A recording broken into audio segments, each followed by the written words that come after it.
Hari pertama tahun ajaran baru di SD Negeri Srengseng Sawah, Jakarta Selatan dibuat geger gara-gara teror bom. Pelaku yang ternyata merupakan warga sekitar sekolah sudah ditangkap dan kini dalam pemeriksaan kepolisian.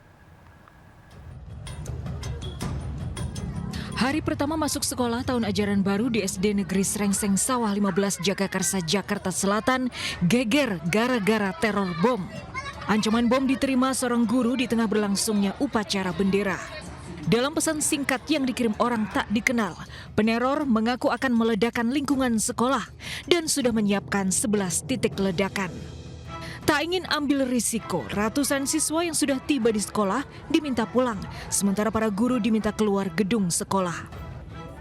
Usai menerima laporan, tim Gegana dan Densus 88 menyisir seluruh kawasan sekolah. Mulai dari ruang kelas, ruang guru, kantin, hingga setiap sudut area taman. Namun setelah 4 jam penyisiran, petugas tidak menemukan barang berbahaya apapun. Dari penelusuran nomor telepon pengirim teror, polisi akhirnya menangkap pelaku yang ternyata merupakan warga tinggal tidak jauh dari sekolah. Untuk pelaku, satu orang inisial MY beralamat di sekitar lokasi kejadian sekolah, itu sudah diamankan. Saat ini ada di Polres Metro Jakarta Selatan, masih dalam pendalaman dari penyidik terkait tentang motif, tujuan dari yang bersangkutan. Meski hanya iseng, pelaku teror tetap terancam jerat pidana. Dari Jakarta, tim liputan iNews melaporkan. Di tengah riuhnya hari pertama masuk sekolah, sejumlah sekolah justru tidak mendapat murid baru. Di Jombang, Jawa Timur, sebuah SD negeri hanya kebagian 1 orang murid baru. Suasana ceria mewarnai pembukaan masa pengenalan lingkungan sekolah MPLS di sebuah sekolah dasar di kawasan Taman Sidoarjo. Lebih dari 1.300 siswa mulai dari kelas 1 hingga kelas 6 SD berkumpul di halaman sekolah sambil memakai jas hujan untuk mengikuti proses dimulainya tahun ajaran baru sekolah. Ribuan siswa ini memakai jas hujan karena mengikuti prosesi penyiraman air dari petugas pemadam kebakaran sebagai simbol membersihkan karakter buruk siswa untuk mengawali proses belajar mengajar di sekolah. Namun di Ponorogo, Jawa Timur, suasana berbeda dirasakan oleh tim pengajar sekolah dasar negeri di Desa Nailan. Pada tahun ajaran baru kali ini, sekolah tidak mendapatkan satupun murid baru. Bahkan seluruh anak didik di sini hanya berjumlah total 13 murid dari kelas 2 hingga kelas 6. Pemandangan yang sama juga ditemukan di SD Negeri Mojongapit, Jombang, Jawa Timur. Sekolah hanya mendapatkan 1 orang murid baru. Sekolah menduga wali murid kehilangan minat mendaftarkan putra-putri mereka karena guru yang mengajar hanya berjumlah 2 orang. Namun sebagai solusi, Dinas Pendidikan telah memberikan tambahan pengajar hingga kini berjumlah total 5 guru. Tim Liputan iNews melaporkan.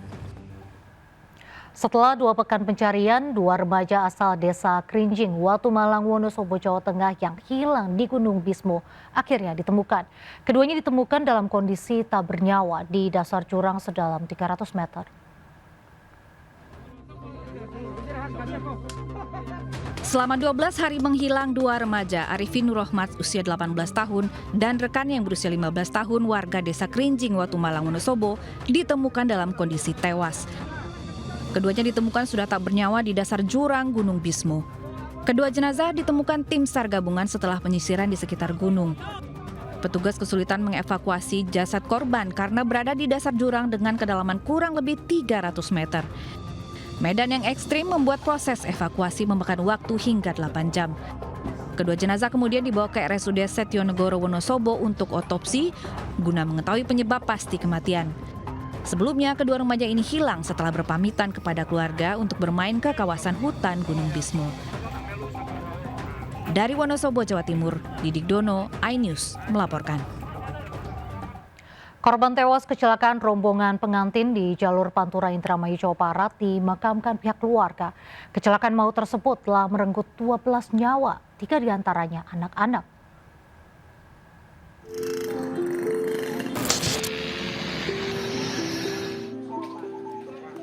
Suasana duka menyelimuti kampung Jemeti, Desa Cempeh, Kabupaten Indramayu.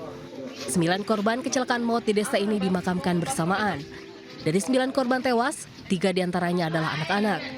Saat kejadian, ketiga anak tersebut ikut bersama orang tua mereka untuk mengantar pengantin.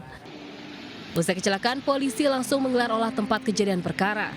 Olah TKP digelar untuk mengetahui penyebab pasti kecelakaan yang menewaskan 12 penumpang tersebut. Dari hasil penyelidikan sementara, kecelakaan melibatkan 3 kendaraan. Kecelakaan berawal saat mobil pick-up yang dikemudikan Warkidi hendak berputar arah. Namun tiba-tiba dihantam dari belakang oleh sebuah truk box sehingga mobil pick-up terdorong ke jalur berlawanan.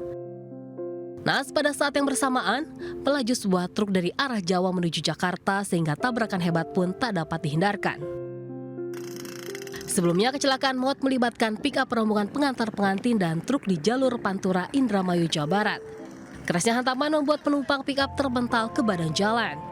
Akibat kecelakaan ini, 12 orang tewas sementara 6 orang lainnya luka-luka.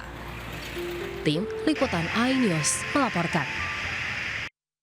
Pemirsa, bukannya mendapat kasih sayang dari orang terdekatnya, seorang balita di Kabupaten Bekasi justru menjadi korban penganiayaan oleh ibu tirinya. Korban mengalami sejumlah luka berat di sekujur tubuh dan saat ini kondisinya koma.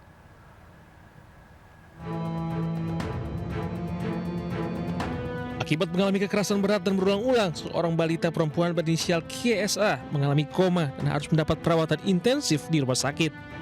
Balita yang tidak tahu apa-apa ini dianiaya oleh ibu tirinya berinisial DM di rumah kontrakan kawasan Kampung Poncol, Kecamatan Tarumajaya. Hasil pemeriksaan kepolisian, korban yang masih berusia 4 tahun ini kerap alami kekerasan fisik. Pelaku sering menggunakan gayung untuk memukul korban, bahkan memakai sikat gigi untuk melukai tubuhnya. Tindak penganiayaan itu terjadi sejak bulan Mei hingga Juli 2026. Karena beliau merasa sakit hati karena ada kata-kata yang kurang menyenangkan dari suami maupun keluarga suami, sehingga dilampiaskan ke anak dirinya yang inisial QSH tersebut. Kini kasus terungkap setelah pihak Rumah Sakit Koja, Jakarta Utara menghubungi pihak kepolisian karena ada seorang pasien balita yang alami luka-luka di sekujur tubuhnya. Dari Kabupaten Bekasi, Jawa Barat, Ahmad Lutfi, iNews melaporkan. Penertiban pedagang sayur di Bekasi, Jawa Barat diwarnai kericuhan. Pedagang mengamuk karena menilai sikap petugas arogan saat melakukan penertiban. Duduk di situ. Lagi lihat nih tadi. Agak tabak, turun nih. Turun aja. Sejumlah pedagang sayur di Bekasi, Jawa Barat mengamuk ketika ditertibkan petugas Satpol PP. Petugas tetap memasukkan dagangan sayur ke dalam truk meski mendapat perlawanan dari pemiliknya. Pedagang yang terkena razia hari itu tidak terima dagangan mereka disita. Selain menimbulkan kerugian, pedagang juga menilai petugas yang melakukan razia bersikap arogan. Penertiban yang dilakukan oleh petugas Satpol PP Kota Bekasi mulai gencar dilakukan sejak 2 pekan terakhir. Pedagang yang berjualan di Jalan Insinyur Haji Juanda atau depan Pasar Baru Kota Bekasi menyebabkan jalan tertutup sehingga menimbulkan kemacetan. Pemerintah setempat telah berupaya menertibkan dengan merelokasi ratusan pedagang ke tempat lain. Namun karena alasan sepi pembeli, para pedagang akhirnya kembali membuka lapak di lokasi yang berpotensi mengganggu ketertiban. Dari Bekasi, Jawa Barat, Rahmat Hidayat, iNews melaporkan.